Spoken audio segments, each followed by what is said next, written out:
Well, with the Spring Garden Show only a week away, there are some mighty preparations going on here at the Studio Gardens. And I wanted to show you one of our theme gardens, the Silver Garden, and what we're going to be planting into it.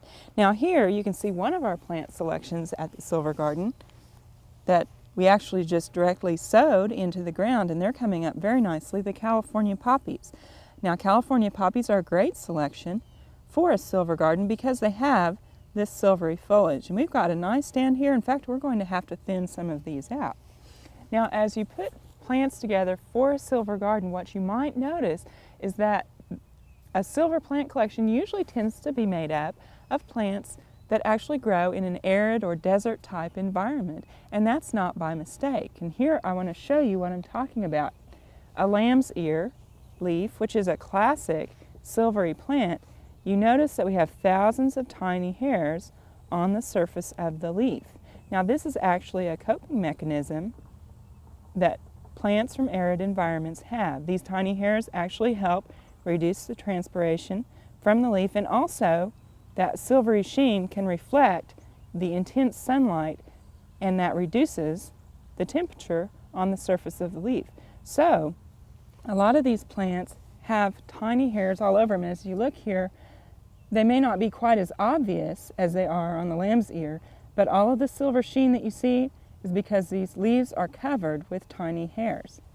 Now this means when you put a silver garden into your own landscape, you need to locate it in a place that has very good drainage and very good air circulation, and you don't want to overwater it because these plants can tend to die if you overwater them because they're used to a low water use environment. Now some of the plants that you might want to put in a silver garden, one of the classics here is the Dusty Miller. We use this a lot in plantings as a component plant, but you can actually get a little bit different. This has a larger leaf. This is called Cirrus Dusty Miller. So if you want that coarser look, or if you want a ferny look, you might go with the Silver Lace Dusty Miller, which is absolutely a beautiful plant. I think it looks a lot like frost on a window. But those are two very good plants, and again, they're a low water use plant, and they're also very tolerant of light freezes and stuff, so you can put them out very early in the spring, and they'll also last very late for you in the fall in your annual plantings. Now I have three selections of plants in this genus that will work great for a silver garden, and the first one here is Silver Brocade. Now this is a low growing artemisia. It only gets anywhere from about 4 to 6 inches tall, and it spreads quite a bit, about 2 feet around. It grows along the ground, and it has a very pretty leaf. Now it's one of the larger leaves in the Artemisia genus. Now over here I've got two other ones that have more of a ferny leaf. Here we have Poas Castle, which, as you remember, is one of the Oklahoma proven selections for this year, and it will get 2 to 3 feet tall and have a very nice mound. And this very lacy foliage is really pretty. And this is a great plant for the silver garden. Now another one that looks very similar in the foliage, however, it's a shorter plant and tends to look like a small mound. This is Silver Mound. And it is also a very lacy, soft looking plant. What's going to happen if you have these plants in your garden is it's going to be a touchable garden. It's one that people will want to reach out and kind of pet the plants because they do look so inviting.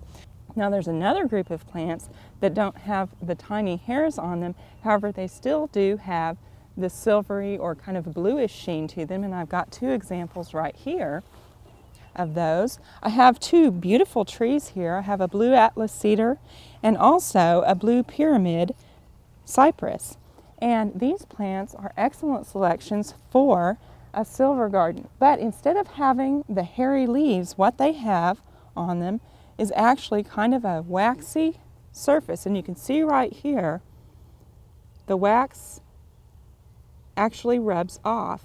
So when that rubs off, you get more of a green look. However, since all of the needles are coated, the overall effect is a bluish silver cast. Now a lot of people like to plant a Colorado blue spruce in their yard. However, they're kind of hard to grow here in Oklahoma. And these two tree selections are actually good replacements.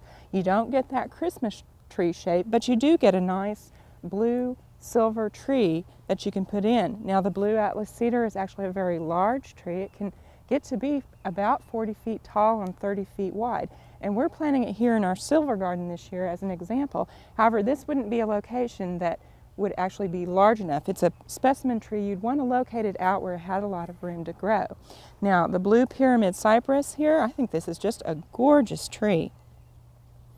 And again, you can see on the needles how we have this waxy covering on them. And if I rub on it a little bit, you can see how it comes off. And this just makes a very nice look. And you get a little bit more of the conical shape here with this cedar. And this actually can grow anywhere from 20 to 30 feet, so it's a little bit smaller tree. But again, when you situate these trees, you're going to want to make sure that you've got enough room for them to grow, because you're not going to want to cut it down in 20 years when it reaches that great height that it has. So think about it before you put it in the ground. Now, these are just a few of the plants that we're going to use in our silver garden, and we're going to be coming back throughout the season and showing you these, how they're getting along, and also some more silver plants. So if you want to put a silver garden in your yard, then just be sure to locate it in a place that's got good drainage and good air circulation.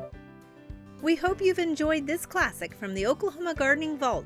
Remember, even though these tips and techniques are timeless, there's always something new to learn in the world of gardening.